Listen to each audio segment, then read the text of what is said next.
दुनिया नफरतों के आखिरी स्टेज पर है, इलाज इसका मोहब्बत के सिवा कुछ भी नहीं होगा। सबको समझना पड़ेगा कि जब जंगल में आग लगती है तो न वो बरगद बचते हैं जो हवा को आंधी में तब्दील करते हैं, न वो बांस बचते हैं जो आपसी रगड़ से चिंगारी पैदा करते हैं। वो तारीख है, जहनों में रहना है जिसे, कागजी पुर्जे नहीं जो फाड़ डाले जाएंगे। जिस जमी पर मैं खड़ा हूं ये मेरी पहचान है। आप आंधी हैं तो क्या मुझको उड़ा ले जाएंगे? जिस बिल को मुसलमानों के हुकूक की हिफाजत करने वाला बिल बताया जा रहा है, उसी को पेश करने के लिए और उस पर बात करने के लिए लोकसभा में भाजपा सरकार के पास एक भी मुस्लिम सांसद नहीं है। यह सरकार रात के 3 बजे तक पूरे देश को जगा करके संसद में अपने ही नागरिकों को नीचा दिखाने के लिए वक्फ बिल ला रही थी, तो उधर रात के 1:30 बजे अमेरिका हम पर 26% टैरिफ लगा रहा था।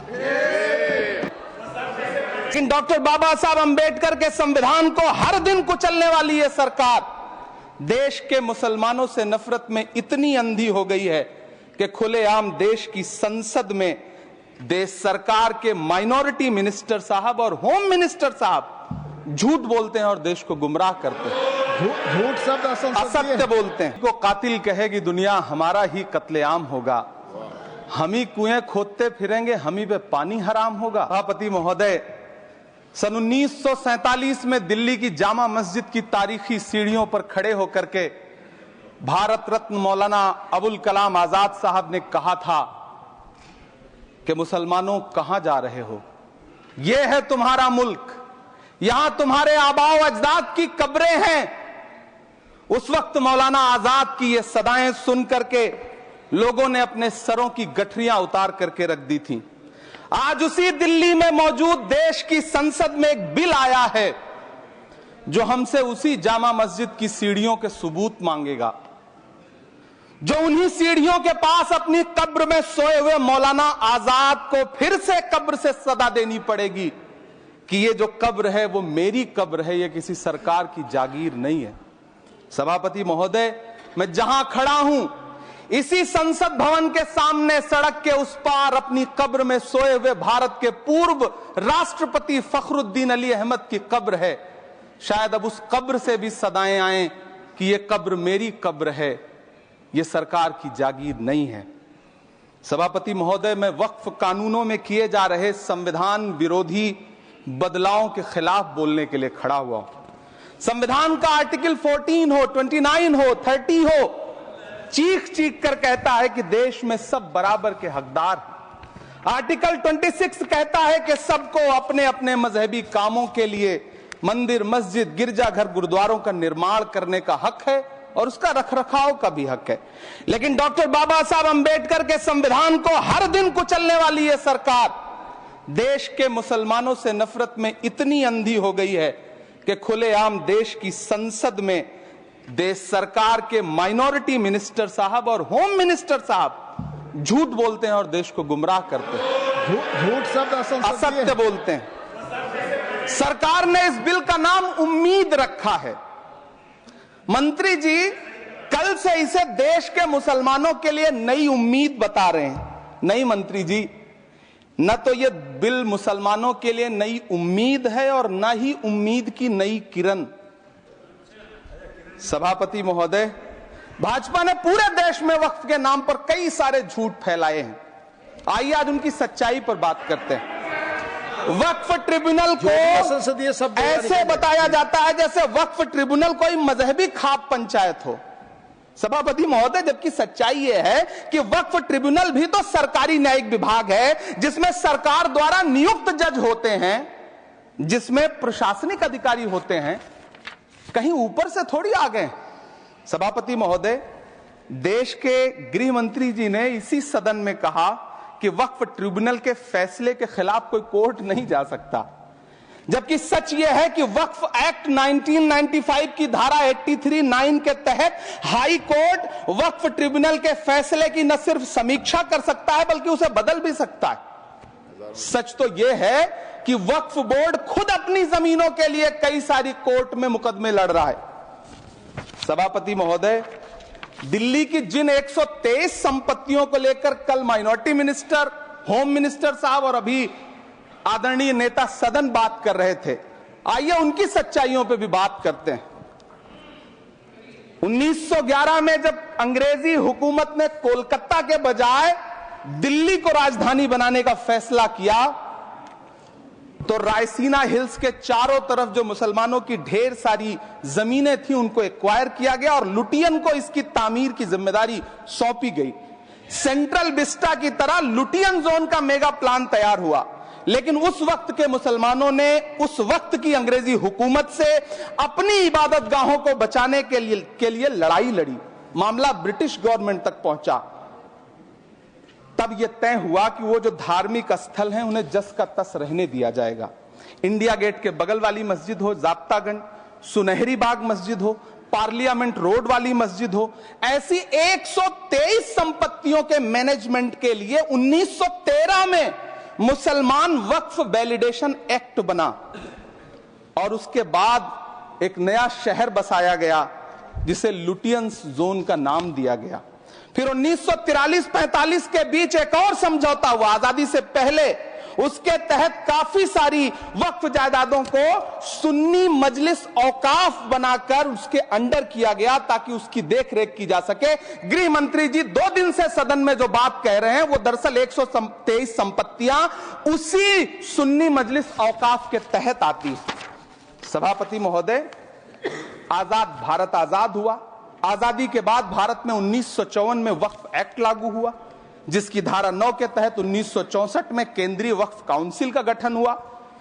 दिल्ली की वही 123 प्रॉपर्टीज को 1970 में सर्वे गजट करके गजट नोटिफाई किया गया। इसके निपटारे के लिए पूर्व प्रधानमंत्री इंदिरा जी के द्वारा 1974 में एक बर्नी कमेटी बनाई गई। बर्नी कमेटी ने 1976 में इन 123 संपत्तियों को दिल्ली वक्फ बोर्ड की संपत्ति होने की रिपोर्ट सौंपी।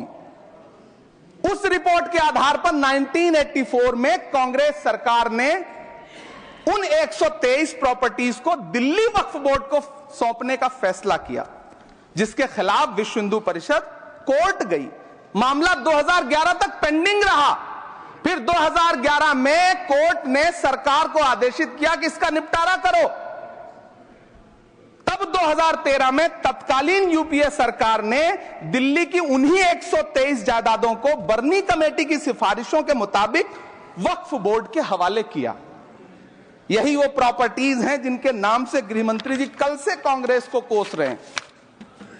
फिर आई 2014 में भाजपा की सरकार, जो तब से इन जमीनों को हड़पने की साजिश कर रही है। जिस बिल को मुसलमानों के हुकूक की हिफाजत करने वाला बिल बताया जा रहा है, उसी को पेश करने के लिए और उस पर बात करने के लिए लोकसभा में भाजपा सरकार के पास एक भी मुस्लिम सांसद नहीं है। जिस वक्त, मैं लोकसभा कह रहा हूं, सुना करिए, जिस वक्फ बिल को मुस्लिम महिलाओं को हक दिलाने वाला बताया जा रहा है, उसे संसद में पेश करने वाली पार्टी के पास न तो राज्यसभा में, न लोकसभा में, न देश की किसी विधानसभा में एक भी मुस्लिम महिला सदस्य नहीं। कल किरण रिजिजू जी कह रहे थे कि रेलवे की जमीनें देश की जमीनें हैं, डिफेंस की जमीनें देश की जमीनें हैं। हां मंत्री जी, हैं, बिल्कुल हैं। ये जो वक्फ की जमीनें हैं, ये हमारे पुरखों ने धार्मिक कामों के लिए डोनेट किया है, तो हम भी तो इसी देश के नागरिक हैं, हम भी तो इसी देश के बेटे हैं, तो वक्फ की जमीनें भी तो इसी देश की जमीनें हैं। उनको पराया क्यों बोलते हैं आप? सभापति महोदय, अशफाकुल्लाह खान जब फैजाबाद की जेल में फांसी के फंदे पर झूल रहे थे, तो इसी देश की जमीन के लिए झूल रहे थे ना। सभापति महोदय, अंडमान की जेल में काला पानी की सजा काटकर अपनी जान देने वाले मौलाना फजले हक खैराबादी हो या शेर खान अफरीदी हो, वो भी तो इसी जमीन के लिए अपनी जान दे रहे थे ना। सभापति महोदय, पाकिस्तान के खिलाफ लड़ते हुए अपनी जान देने वाले महावीर चक्र विजेता ब्रिगेडियर उस्मान हो या पाकिस्तान के पैटर्न टैंक उड़ाने वाला परमवीर चक्र विजेता वीर अब्दुल हमीद हो, वो भी तो इसी जमीन के लिए अपनी जान दे रहा था ना। और मंत्री जी, मैं इस सदन में अलल ऐलान ये कहता हूं कि जब भी इस देश की जमीन को लहू की जरूरत होगी, आपसे 2 कदम आगे इमरान खड़ा मिलेगा, ये मैं आपसे यकीन दिलाते हुए कह रहा हूं। सभापति महोदय, मैं सरकार से कहना चाहता हूं, हमसे हमारी इबादत गाहें तो मत छीनिए ना। हमारे घरों पे बुलडोजर तो मत चलाइए ना, हमारी कब्रों में तो हमें सुकून से सोने दीजिए ना। सभापति महोदय, माइनॉरिटी मिनिस्ट्री का बजट कट करके, मुस्लिम बच्चों की स्कॉलरशिप बंद करके अब सरकार कह रही है कि हम वक्फ की आमदनी से गरीब मुसलमानों का भला करेंगे। गुजरात की बेटी बिल्किस के बलात्कारियों की रिहाई के बाद उन्हें माला पहनाने वाली लोगों के नेता ये कह रहे हैं कि यह बिल मुस्लिम महिलाओं को उनका हक दिलाएगा। धन्यवाद मोदी जी, क्या बढ़िया सौगातें मोदी दे रहे हैं आप। पहले हमें गुजराते मोदी दिया, आप सौगाते मोदी दे रहे हैं। लेकिन यह सरकार इतना याद रखे कि इसी ठसक के साथ देश की संसद में सीए का कानून भी लाया गया था और कहा गया था बड़े बड़े भाषण देकर के कि पड़ोसी देशों से हिंदू भाइयों को ला करके यहां नागरिकता दी जाएगी। लेकिन मैं आपके संज्ञान में लाता हूं सर कि पिछले इतने दिनों में इनसे नागरिकता लेने के लिए 2000 व्यक्ति भी नहीं आए, जबकि इसके उलट इन्हीं की सरकार में पिछले 10 साल में 15 लाख से ज्यादा भारतीयों ने भारत की नागरिकता छोड़ करके दूसरे देश में जाकर के बस गए। यह हुआ उस कानून का अंजाम।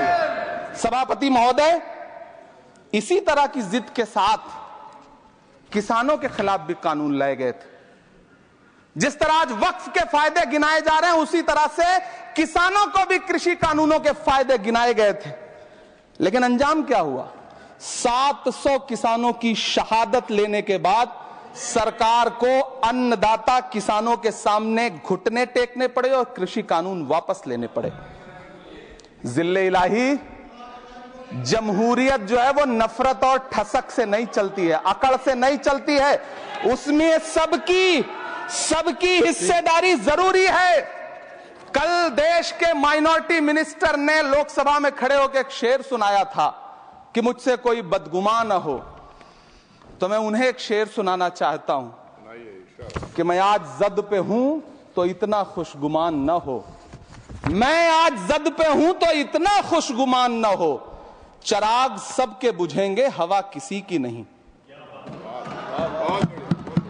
नीतीश कुमार जी हो, चंद्रबाबू नायडू जी हो, चिराग पासवान जी हो, जयंत चौधरी जी हो, देवे गौड़ा जी हो, जीतन राम मांझी जी हो, सबको समझना पड़ेगा कि जब जंगल में आग लगती है तो न वो बरगद बचते हैं जो हवा को आंधी में तब्दील करते हैं, न वो बांस बचते हैं जो आपसी रगड़ से चिंगारी पैदा करते हैं। सभापति महोदय, जब देश को मनमोहन सिंह साहब जैसा काबिल प्रधानमंत्री मिलता है तो देश को आरटीआई जैसा एक्ट मिलता है, सेज जैसा एक्ट मिलता है, मनरेगा जैसा एक्ट मिलता है, लिबरलाइजेशन मिलता है, राइट टू एजुकेशन मिलता है, नेशनल फूड सिक्योरिटी एक्ट मिलता है। लेकिन जब देश को सौगातें मोदी मिलती है तो क्या मिलता है? सीए मिलता है, फॉर्म्स लॉ मिलता है, आर्टिकल 370 मिलता है, इलेक्टोरल बॉन्ड जैसा एक्ट मिलता है और वक्फ अमेंडमेंट एक्ट जैसे बिल देश को मिलते हैं। मुझे तो अपने हमवतन भाइयों से पूछना है कि आपको अपने बच्चों की तरक्की, खुशहाली और नौकरी की दरकार है या फिर मुसलमानों की दान की गई जमीनों को लूटकर धन्ना सेठों को देने की साजिश करने वाले कानून की? सभापति महोदय, यह सरकार रात के 3 बजे तक पूरे देश को जगा करके संसद में अपने ही नागरिकों को नीचा दिखाने के लिए वक्फ बिल ला रही थी, तो उधर रात के 1:30 बजे अमेरिका हम पर 26% टैरिफ लगा रहा था। सरकार की प्राथमिकताएं देश को पता। सभापति महोदय, मैं बहुत भावुक हूं आज, और मुझे अच्छा लगा कि आदरणीय नेता सदन जगत प्रकाश नड्डा जी ने बहुत अच्छी बातें भी की, मन से बातें की। क्योंकि उनके नाम में प्रकाश जुड़ा है तो मैं उनमें हमेशा एक रोशनी की किरण देखता हूं। मैं उनके सामने बहुत अदब से यह बात कहना चाहता हूं कि चरागों के सफर में दबदबा हो आंधियों का तो फिर अंजाम जुल्मत के सिवा कुछ भी नहीं होगा। यह दुनिया नफरतों के आखिरी स्टेज पर है, इलाज इसका मोहब्बत के सिवा कुछ भी नहीं होगा। मैं भावुक हूं, मेरी पलकें गीली हैं। अगर देश की एक बहुत बड़ी आबादी को लगता है कि आप उसका भला करने के लिए नहीं बल्कि उनकी इबादत गाहों, उनकी कब्रिस्तानों, उनकी खानकाहों को बर्बाद करने का बिल ला रहे हैं, तो फिर आप अगर समझाने में नाकामयाब रहे हैं तो यह आपकी नाकामयाबी है। पहले समझाइए, उसके बाद कोई बिल लेकर के आइए, तब शायद हम आपका इतनी पुरजोर तरीके से विरोध ना करें। लेकिन सभापति महोदय, मैं अंत में सिर्फ इतना कहना चाहता हूं कि इस बिल में जो भी पॉइंट्स दिए गए हैं, बॉम्सी पोर्टल देख लीजिए, सरकार का झूठ आपको पकड़ में आ जाएगा। हम डरे नहीं हैं, हम सिर्फ सरकार से अपील कर रहे हैं कि हमें अपना समझिए। हम आपके अपने हैं, इस देश के नागरिक हैं और आप ताकत में हैं। संख्या बल के आधार पर बिल हो सकता है आप पास करा ले, लेकिन आपको यह बात समझनी पड़ेगी कि हम तो वो तारीख हैं, जहनों में रहना है, जिसे कागजी पुर्जे नहीं जो फाड़ डाले जाएंगे। जिस जमीन पर मैं खड़ा हूं यह मेरी पहचान है। आप आंधी हैं तो क्या मुझको उड़ा ले जाएंगे? आपको यह बात समझनी पड़ेगी। आपको अगर इतना विपक्ष की तरफ से पहले जेपीसी में इतने सारे पॉइंट्स आए और उसके बाद कल से लोकसभा में और राज्यसभा में सुझाव आप सुनने को तैयार नहीं है, लोगों की शंका को दूर करने के बारे में आप बिल्कुल सोच नहीं रहे, बस आप कह रहे हैं यह बिल उम्मीद की नई किरण है। नहीं साहब, इसे भले किरण जी लेके आए हैं, लेकिन ये उम्मीद की नहीं बल्कि नाउम्मीदी की किरण है। और इस देश की एक बहुत बड़ी आबादी इस बात से खदशे में है, शक में है कि आप सीधे उनकी जमीनों को लूट करके धन्ना सेठों को बेचना चाहते हैं। मेरी अब भी आपसे अपील है कि इस बिल को वापस लीजिए। यह बिल कहीं से आपके अपने नागरिकों के लिए अच्छा नहीं है। यह बिल सिर्फ इस देश के मुसलमानों को नीचा दिखाने का और अपने एक ऐसे मतदाता वर्ग को खुश करने का बिल है जिनको इस बिल के पास हो जाने से कुछ मिलेगा भी नहीं। लेकिन आप एक नैरेटिव देना चाहते हैं, एक मैसेज देना चाहते हैं। मेरी आपसे अपील है कि कृपया ये जो सबका साथ सबका विकास का नारा है, इस नारे को रत्ती भर तो चरित्रार्थ कर दीजिए। राजनीतिक गलियारों से खेल के मैदानों तक आपको दिखाएंगे निष्पक्ष खबरें। जन एक्सप्रेस, सच दिखाने की जिद।